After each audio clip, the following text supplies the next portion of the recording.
FFRF.org. And I'm Dan Barker. I'm here with Annie Laurie Gaylor for Free Thought Radio. And we have on the phone with us from Austin the Deputy Director of Texas Freedom Network, Ryan Valentine. Ryan Valentine is going to talk with us about why the Texas Freedom Network is dismayed, as we are, by the action last month by the Texas Board of Education to approve elective Bible classes for public high schools without any state standards or specific guidelines. Welcome to Free Thought Radio, Ryan. Good to be here. Thank you. What is the Texas Freedom Network? We are a nonpartisan, nonprofit group of community and religious leaders all around the state of Texas who believe in the separation of church and state, come together to advocate for civil liberties, for music strong to our schools. ears. Say again? Music to my ears. Oh, yes. You would fit in very well here. And one of the issues we've watched very closely over the whole length of the whole tenure of the organization is religion in public schools. And if you know anything about the Texas State Board of Education, you know that's a full-time job. Yeah. No, and this your group was founded originally by Cecile Richards. Yes, the daughter of our former and late governor, Ann Richards.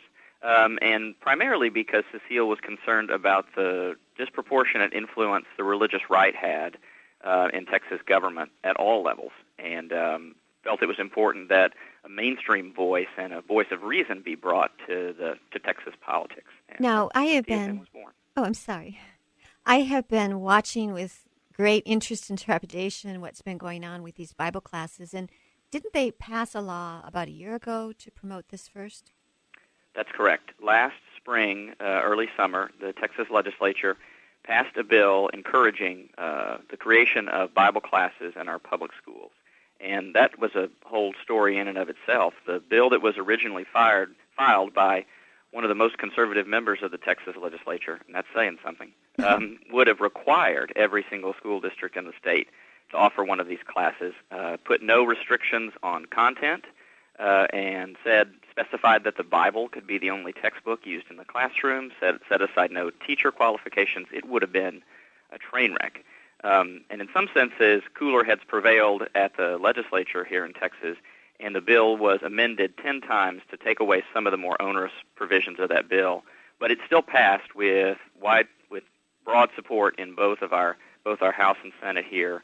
But it leaves the discretion to local districts as to whether to offer these courses. But it spelled out if they did decide to create an elective course in their district on the Bible, they had to use statewide curriculum standards that were to be written and adopted by our State Board of Education. So that's what happened last month in July. That's exactly right. They finally took this up, and they went the wrong direction, didn't they? That's right. They disregarded the clear intention of the legislature that they consult constitutional experts, biblical scholars, and come up with some statewide guidelines to tell teachers in the classroom what was in bounds and out of bounds, how to do a class appropriately in a way that didn't disparage or privilege anyone's faith. And instead of doing the duty that they do for all courses in Texas public schools and writing curriculum standards, the state board punted and said that decisions like that were better left to the discretion of the district. So the State Board of Education decided all 1,035 Texas school districts were in a better position than they were to decide what was appropriate for a public school Bible class and what was not.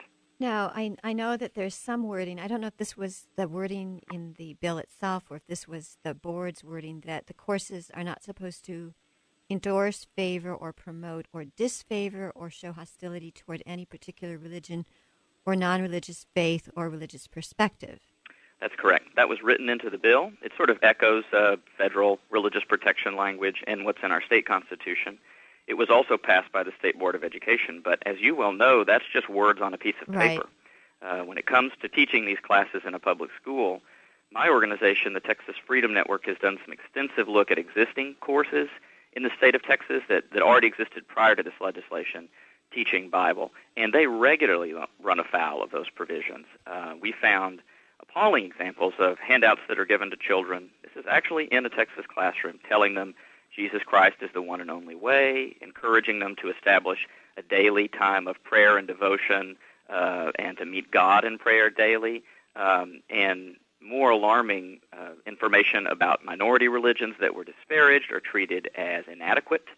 So this is what's already happening in a Texas classroom, and of course, we know. non-religion as well. Even they would not have to teach Psalm 14:1 that calls all of us atheists fools, according to the state guidelines. Right. You put your finger on the problem. Even when you have a well-intentioned teacher in a school district that wants to offer these courses in a neutral way, when you're dealing with Scripture, that is for many people in the state of Texas and elsewhere, sacred Scripture, you right away find yourself in some sensitive situations. And even a teacher that has the best of intentions and doesn't want to privilege their particular understanding of faith or make anyone else feel like they don't belong or have their faith disparaged in the classroom, even when they want to do it the right way, it's a tough thing to do.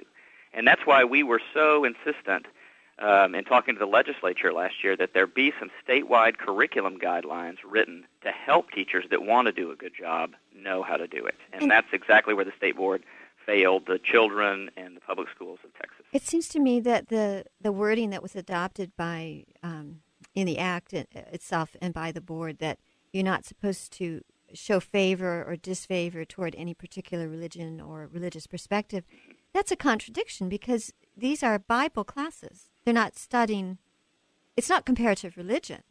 It's not They're just studying the Bible. The Quran or the Bhagavad Gita or something. So isn't that in itself just showing a certain favoritism toward one religion over others? It's very difficult to do, no question. I would only caution that supporters of these courses quite rightly point out that there's a Supreme Court decision explicitly allowing public schools to offer a course in the Bible, citing its important impact on world literature and on history. I would just say only this, that hypothetically these courses could be done in a non-sectarian way, but in point of fact, when it comes to teaching these classes, it's so difficult to do. And that was actually not a decision on Bible classes. The only Supreme Court decision on Bible classes was that McCollum case, the 60th anniversary of the McCollum decision, where it was indoctrination. Correct. That was a parenthetical in the cases why you can't have government prayer and Bible reading in schools. And they said, of course, you might be able to teach it in English. And I took a class, a 6-week seminar at my high school in Madison, Wisconsin, on the Bible as literature. But our teacher had taken a special class at the university and got certification. And it was truly discussing literature. We mostly read things beside the Bible, but we went and read what inspired some of this literature. Right. So that was fine. There's no question if it was done appropriately, it could be a helpful part of a high school curriculum. But the devil is in the details, as you well know. And the other question I would have is that they seem to refer to a lot of these as history classes. Is that how they're coming down, do you think? Correct. The bill sets out 2 ways that a